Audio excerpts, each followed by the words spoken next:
एक गांव में सुलेमान और महमूद नाम के दो भाई रहते थे। महमूद थोड़ा कम अक्ल था। उनके पिता की मृत्यु के बाद उन्हें विरासत में कुछ जानवर मिले। कुछ समय तक दोनों मिलकर जानवरों को चराते रहे।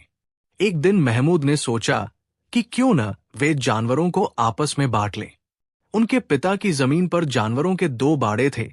एक नया और मजबूत था, जबकि दूसरा बहुत पुराना और कमजोर था। महमूद ने सुलेमान से कहा, जो जानवर अपने आप नए बाड़े में जाएं, वे मेरे होंगे, और जो पुराने बाड़े में जाएं, वे तुम्हारे। सुलेमान ने कहा, बहुत अच्छा, मुझे तुम्हारा सुझाव पसंद है। लेकिन अगर ऐसा हो कि जो जानवर खुद ब खुद नए बाड़े में जाएं, वो मेरे, और जो पुराने में जाए वो तुम्हारे, चलो यही ठीक है। महमूद मान गया। उसी दिन दोनों भाई खेत में गए और सारे जानवरों को वहां ले आए जहां बाड़े थे। सारी भेड़प क्रिया और गाय बैल अपने आप नए बाड़े में चले गए। सिर्फ एक कमजोर और अंधा बैल, जिसे रास्ता नहीं दिखता था, पुराने बाड़े में चला गया। महमूद ने कुछ नहीं कहा, मजे से अपना अंधा बैल पकड़कर खेत में चराने ले गया। वो हर रोज उस कमजोर बैल को चराने ले जाता और शाम होते ही उसे पुराने बाड़े में बंद कर देता। एक दिन जब वो अपने अंधे बैल को चराने ले जा रहा था, तो जोर की आंधी चलने लगी। आंधी के जोर से एक बहुत पुराना पेड़ हिलने लगा और चरचराने लगा। ये देखकर महमूद को गुस्सा आ गया और उसने पेड़ से कहा, ओह, अगर तुम ऐसे ही चरचराते रहे तो मैं तुम्हें काट दूंगा। पेड़ हवा के जोर से चरचराता रहा। महमूद ने कुल्हाड़ी उठाई और पेड़ के तने पर जोर से मारी। लो अब बोलो, उसने पेड़ से कहा। अरे वाह! उसने तने पर जहां कुल्हाड़ी मारी थी, वहां से सोने के सिक्कों की एक धारा फूट पड़ी थी। यह देखकर महमूद भागा भागा बड़े भाई के पास गया और कहा, थोड़ी देर के लिए एक बैल दे दो, मैं आज 2 बैलों से हल चलाऊंगा। साथ ही उसने एक गाड़ी और कुछ खाली बोरियां भी मांगी। फिर सारी चीजें लेकर वो जल्दी से पेड़ के पास पहुंचा। जब शाम हो गई और चारों तरफ अंधेरा छाने लगा, तो वो दौलत लेकर घर आ गया। सुलेमान ने दौलत का इतना बड़ा ढेर देखा तो उसकी आंखें फटी की फटी रह गई। उसने महमूद से कहा, छोटे भाई, अच्छा हो कि हम ये दौलत आपस में आधी आधी बांट लें। महमूद तुरंत राजी हो गया और जाकर पड़ोसी से तराजू मांगने चला गया। पड़ोसी के पास तराजू तो थी और वो उसे दे भी सकता था, मगर उसको चिंता हुई कि महमूद क्या तोलना चाहता है, जो ऐसे घबराया हुआ आया है। जरूर कुछ गड़बड़ है। उसने तराजू के पल्लों के नीचे थोड़ा थोड़ा अलकतरा लगा दिया। पड़ोसी का शक सही निकला। 1 घंटे बाद महमूद ने तराजू वापस की तो पल्ले के नीचे एक सोने का सिक्का चिपका हुआ था। अब क्या था? रात होते होते पूरे गांव में खबर फैल गई कि महमूद और सुलेमान को कहीं से खजाना मिला है। सुलेमान को चिंता हुई। उसने महमूद को समझाते हुए कहा, देखो छोटे भाई, सारी दुनिया को पता चल गया है कि हम बहुत अमीर हो गए हैं। मेरा सुझाव तो यह है कि खजाने को किसी सुरक्षित जगह गाड़ दिया जाए और हम दोनों कुछ समय के लिए कहीं चले जाएं। सुलेमान ने यह कहा और फावड़ा उठाया, घर के पिछवाड़े गहरा गड्ढा खोदा और उसमें खजाना दफन करके चल पड़ा। छोटा भाई महमूद उसके पीछे पीछे ऐसे लुढ़क रहा था जैसे नींद में हो। अभी वो ज्यादा दूर नहीं गए थे कि सुलेमान चलते चलते रुक गया और बोला, छोटे भाई, जल्दी में मैं घर का दरवाजा बंद करना भूल गया हूं। भाग कर जाओ और बंद करके आओ। महमूद दरवाजा बंद करने चला गया। बड़ा भाई आराम से सड़क के किनारे बैठ गया। थोड़ी देर बाद महमूद आता दिखाई दिया। वो हिचकोले खाता हुआ मुश्किल से चल रहा था। कंधे पर दरवाजे के दोनों पट और चौखट समेत रखे हुए थे। उसने सुलेमान से कहा, बड़े भाई, मैं दरवाजा ही उखाड़ लाया हूं। न दरवाजा होगा और न कोई खोलेगा। सुलेमान को भाई की इस बेवकूफी पर बहुत गुस्सा आया। उसने सोचा, इस बेवकूफ के साथ रहना तो सरासर नुकसान है। किसी तरीके से इससे छुटकारा पाना चाहिए। वो भाई से पीछा छुड़ाने की तरकीबें सोच ही रहा था कि 3 घुड़सवार आते दिखाई दिए। उसने सोचा कि ये तीनों दौलत की खबर सुनकर कहीं उनको लूटने तो नहीं आए हैं। उसने महमूद को इशारा किया और दोनों भागकर पास के एक पेड़ पर चढ़ गए। महमूद ने दरवाजा भी ऊपर घसीट लिया। वे पेड़ पर चढ़े ही थे कि घुड़सवार उसी पेड़ के नीचे आकर रुक गए और घोड़ों से उतरकर पेड़ के नीचे रात बिताने का इंतजाम करने लगे। रात की स्याही गहरी होती जा रही थी। दोनों भाइयों ने फैसला किया कि अगर वे चुपचाप बैठे रहे तो जान बच जाएगी, मगर महमूद इतना बेवकूफ था कि चुप रह ही नहीं सकता था। उसने दरवाजे को संभालने की बहुत कोशिश की, मगर अफसोस, दरवाजा धड़ाम की आवाज के साथ नीचे सोए हुए घुड़सवारों पर जा गिरा। वे डरकर उठ बैठे। उन्हें हैरानी थी कि यह दरवाजा कहां से टपक पड़ा। कुछ देर तो डर के मारे इधर उधर देखते रहे और फिर तुरंत ही भाग खड़े हुए। सुलेमान ने अब पक्का इरादा कर लिया कि जैसे भी हो अपने छोटे भाई का साथ छोड़ दे, इसके साथ गुजारा मुश्किल है। उसने फैसला किया कि वो भाई को वही छोड़कर अकेला चला जाएगा। जब सूरज निकला तो वो पेड़ से उतरा और एक तरफ को चला गया। महमूद अभी तक नींद में था। जब दिन का उजाला अच्छी तरह फैल गया तो उसने आंखें खोलकर देखा। सुलेमान गायब था। वो पेड़ से कूदकर नीचे आया और मजे से सीटी बजाता हुआ धीरे धीरे चलने लगा। दोपहर होने तक वो एक गांव में पहुंचा। यहां पहुंचकर उसे ख्याल आया कि खाने का वक्त हो गया है, इसलिए कुछ खा लेना चाहिए, मगर जेब में एक भी पैसा नहीं था। क्या खरीदता और क्या खाता? वो गांव में घूमने लगा। नमाज का वक्त था और लोग मस्जिद में नमाज पढ़ने के लिए जा रहे थे। महमूद एक तरफ खड़ा हो गया और हाथ फैलाकर भीख मांगने लगा। दयालु लोग उसकी हथेली पर पैसा दो पैसा रख जाते। इतने में एक मोटा आदमी वहां आया और उससे पूछने लगा, तुम मेरे यहां नौकरी करोगे? उन दिनों नौकरों की बहुत कमी थी। काम करने वाला आदमी बड़ी मुश्किल से मिलता था। हां जनाब, बड़ी खुशी से, लेकिन एक शर्त है, महमूद ने मोटे से कहा। कहो कहो, मोटे ने बेसब्री से पूछा। महमूद ने जवाब दिया, जनाब, मैं जो कुछ भी करूं आप मुझसे नाराज न हो। इसी तरह मैं भी आपसे कभी नाराज न होऊंगा। लेकिन याद रहे, अगर आपने ये शर्त तोड़ी तो मैं आपकी गर्दन तोड़ दूंगा, और अगर शर्त मैं तोड़ूं तो आप मेरी गर्दन तोड़ देना। ये शर्त थी तो बड़ी अजीब, मगर मोटा राजी हो गया और उसे अपने घर ले गया। महमूद ने घर पहुंचकर सोचा कि वो मोटे को परेशान करे और वो नाराज होकर उसको जान से मार दे। सो उसने जाते ही मोटे की मुर्गियों के पीछे दौड़ना शुरू कर दिया। जब सारी मुर्गियां पूरे गांव में बिखर गई तो वो भागा भागा मोटे के पास आया और पूछा, जनाब, आप नाराज तो नहीं? नाराज? मोटे ने हैरानी से कहा, बिल्कुल नहीं। लेकिन वो आगे इस बेवकूफ को किसी शरारत का मौका देना नहीं चाहता था। लिहाजा अब महमूद सारा दिन मोटे आदमी के घर बेकार बैठा रहता, किसी काम को हाथ न लगाता, न मोटा उसे करने के लिए कहता। ये बात मोटे आदमी की पत्नी के लिए असहनीय थी। भला ये कैसे हो सकता है कि पत्नी एक मोटे ताजे नौकर को बेकार बिठाकर खिलाए और मुंह से कुछ न कहे। महमूद बहुत पेटू और निकम्मा था। उससे जब भी कोई काम करने को कहा जाता, वो बर्तन तोड़ने और चीजें उठा उठाकर फेंकने लगता। उसे बच्चे को खिलाने का बड़ा शौक था, मगर वो उसको किसी न किसी बहाने छेड़ देता या गिरा देता ताकि वो चीख चीख कर रोने लगे। मोटा उसको निकालता तो वो निकलता न था, अजीब बला बनकर बैठा था। आखिर तंग आकर एक रात पत्नी ने पति को समझाया कि खुद ही कहीं निकल चलो, वरना जीना मुश्किल हो जाएगा। उन्होंने उसी रात सामान बांधा, महमूद को सोता छोड़ा और घर से निकल पड़े। लेकिन महमूद सोया हुआ नहीं था, आंखें बंद किए लेटा था। उसने पति पत्नी की एक एक बात सुन ली थी। वो चुपके से उठा और जब पति पत्नी सामान बांध रहे थे तो वो भी एक गठरी में बंद हो गया। चलते चलते सुबह को वे अगले गांव में पहुंचे। दोनों पति पत्नी इस ख्याल से बड़े खुश थे कि गांव छोड़ना पड़ा, कमबख्त नौकर से तो जान छूटी। मगर वो मुसीबत कहां टली थी, वो तो गठरी में मौजूद थी। जब उन्हें ये मालूम हुआ तो दोनों सिर पकड़कर बैठ गए। आखिर सोचते सोचते उन्हें एक तरकीब सूझी। उन्होंने फैसला किया कि अगली रात वे नदी के किनारे डेरा डालेंगे।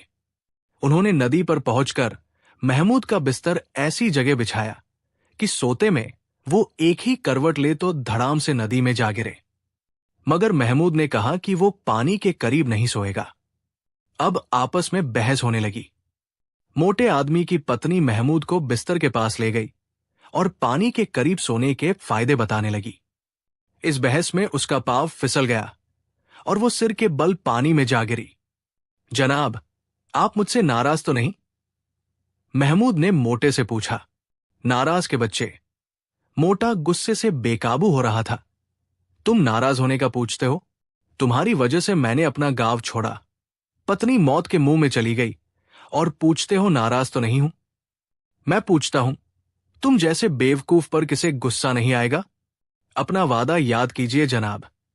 महमूद ने यह कहा और मोटे को भी पानी में धकेल दिया। उसके बाद उसने हाथ झाड़कर जेबों में डाले और कंधे झटक कर मजे से सीटी बजाता वापस चल दिया। सड़कों पर घूमते हुए उसको 1 रुपया मिला। उसने तुरंत उठा लिया। जब वो आवारागर्दी करता हुआ एक गांव में पहुंचा तो उसे बहुत भूख लग रही थी। उसने भुने हुए चने खरीद लिए और मजे से चने चबाता हुआ इधर उधर घूमने लगा। चलते चलते रास्ते में एक छोटी सी प्यारी सी नदी आई, जिस पर लकड़ी का छोटा सा पुल बना हुआ था। महमूद ने सोचा, यहां कुछ देर आराम करना चाहिए। जब वो पुल के जंगले पर झुका हुआ बहते पानी को देख रहा था तो चनों का लिफाफा पानी में जा गिरा। पानी की तेज लहरें लिफाफे को बहा ले गई। महमूद की खुशी गम में बदल गई और वो जोर जोर से चिल्लाने लगा, अरे अरे, ओ पानी के बच्चे, मेरे चने लिए जाता है, वापस लेकर आ, वापस लेकर आ, नहीं तो मुक्के मार मार कर बुरा हाल कर दूंगा। गुस्से ने उसे पागल कर दिया था।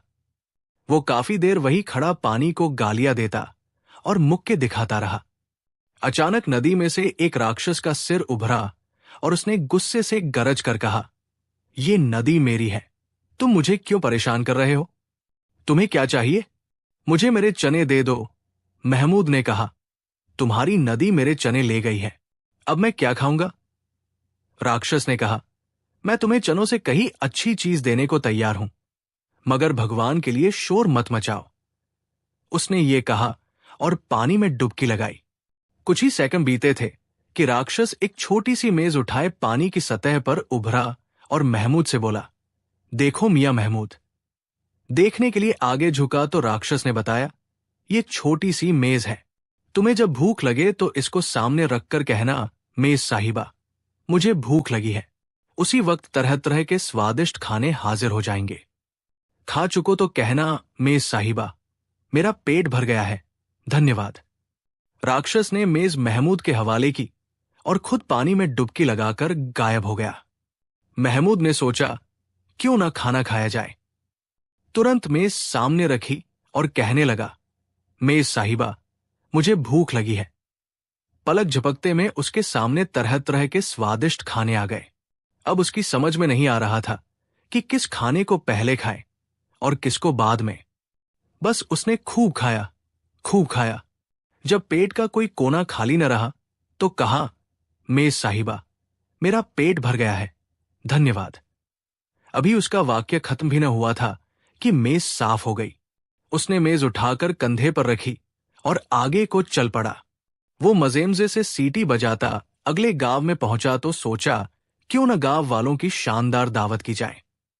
वो एक जगह खड़ा हो गया और चीख चीख कर कहने लगा, आज शाम को गांव के चौक में सब लोगों की दावत है, आना न भूलिएगा। शाम को गांव के चौक में भीड़ लग गई। लोग हैरानी के मारे एक दूसरे का मुंह देख रहे थे। उस बेवकूफ अजनबी पर उन्हें हंसी भी आ रही थी, जो बिना किसी वजह के इतने लोगों को खाने की दावत दे रहा था। खाने का कोई इंतजाम भी नजर नहीं आता था। बर्तन तो क्या, आग की एक चिंगारी भी न थी जिस पर खाना तैयार किया गया हो। लोगों ने एक दूसरे के कान में कहा, यह हमें उल्लू बना रहा है, आओ इसके 2-4 थप्पड़ लगाएं और इस मजाक का मजा चखाएं। लोग आपस में बहस करने और झगड़ने लगे, लेकिन महमूद इत्मीनान से मेज सामने रखे बैठा रहा। फिर उसने मेज से कहा, मेज साहिबा, मुझे भूख लगी है। अगले ही पल मेज पर कई किस्म के खाने आ गए। ऐसे खाने देहातियों ने कभी देखे तक न थे। वे भगवान का नाम लेकर खाने पर टूट पड़े। खाते खाते उनका बुरा हाल हो गया। जब उनके पेट खूब भर गए तो महमूद ने पूछा, सबने पेट भरकर खा लिया क्या? लोगों ने एक जबान होकर जवाब दिया, हाँ हाँ, हमने इससे पहले इतना अच्छा खाना कभी नहीं खाया। धन्यवाद। ये सुनकर महमूद ने मेज से कहा, मेज साहिबा, मेरा पेट भर गया है, धन्यवाद। देखते ही देखते मेज पर से सारे बर्तन गायब हो गए। महमूद ने मेज कंधे पर रखी और एक पेड़ के नीचे आराम करने चला गया। हैरानी के मारे देहातियों की आंखें खुली की खुली रह गई। एक आदमी ने कहा, काश हम रोज इसी तरह खा पी सकें। क्यों नहीं खा सकते? दूसरे ने जवाब दिया, बस इस मेज की जरूरत है। ये अजनबी तो बिल्कुल बेवकूफ है। फिर वह सिर जोड़कर बैठे और फैसला किया कि जब ये शख्स हो जाए तो मेज चुरा ली जाए। दूसरे दिन सुबह सवेरे ही जब मुर्गे अजान दे रहे थे, महमूद की आंख खुल गई। मेज को देखा तो गायब थी। बहुत परेशान हुआ। वो उसी वक्त भागा भागा नदी पर गया और जंगले पर झुककर लगा गला फाड़ने, हाय मेरे चने वापस दो। थोड़ी देर बाद राक्षस का सिर पानी की सतह पर उभरा। उसके चेहरे पर गुस्से के निशान थे। उसने गरज कर कहा, क्या शोर मचा रखा है? क्यों मुझे परेशान करते हो? महमूद ने चिल्लाकर कहा, मेरे चने वापस दो, मैं अपने चने लेकर ही रहूंगा। राक्षस ने उसे पहचानते हुए कहा, अच्छा तो ये तुम हो। वो मेज क्या हुई जो मैंने तुम्हें दी थी?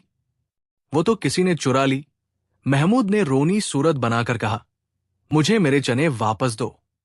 राक्षस ने पानी में डुबकी लगाई और थोड़ी देर बाद हाथ में एक छोटी सी चक्की लिए पानी की सतह पर आ गया।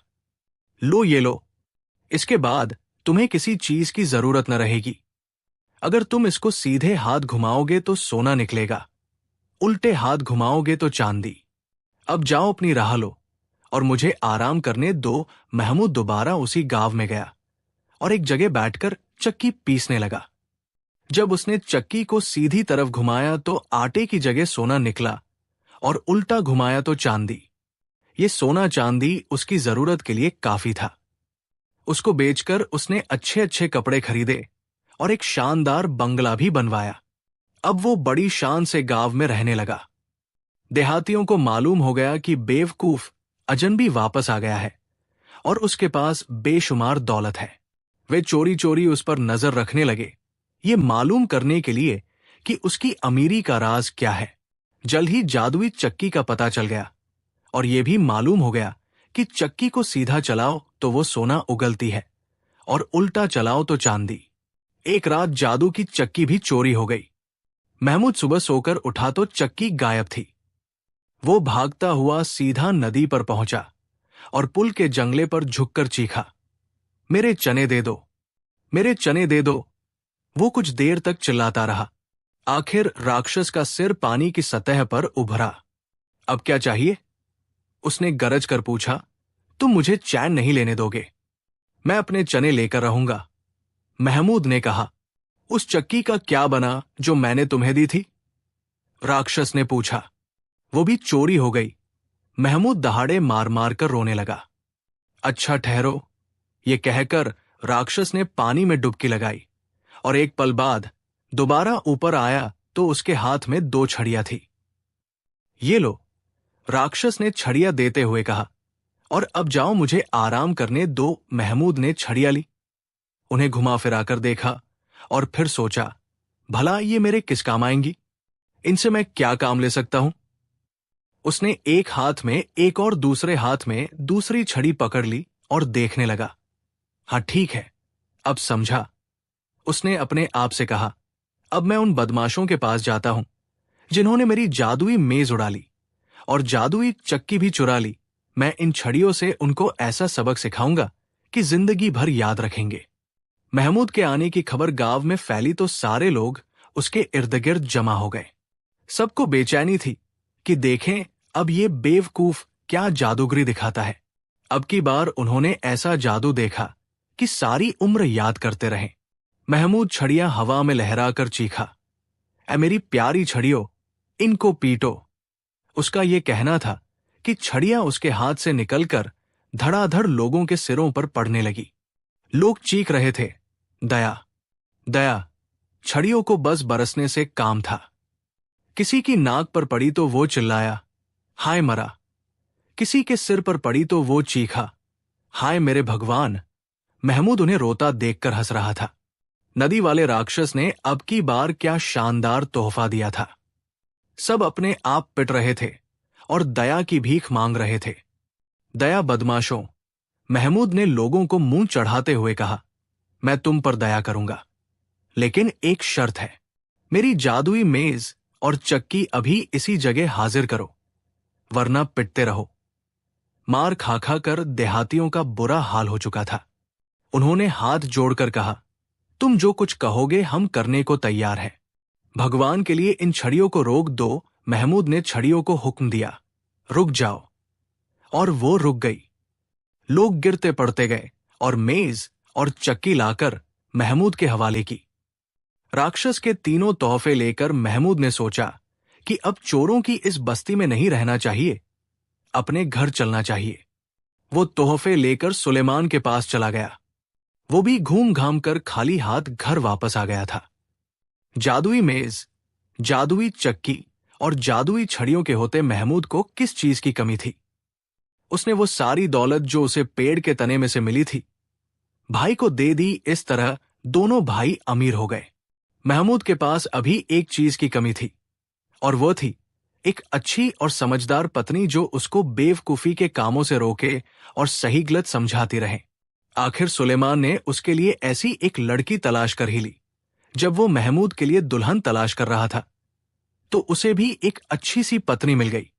दोनों भाइयों की शादियां हो गई और दोनों अपने अपने घर खुशी खुशी जिंदगी गुजारने लगे।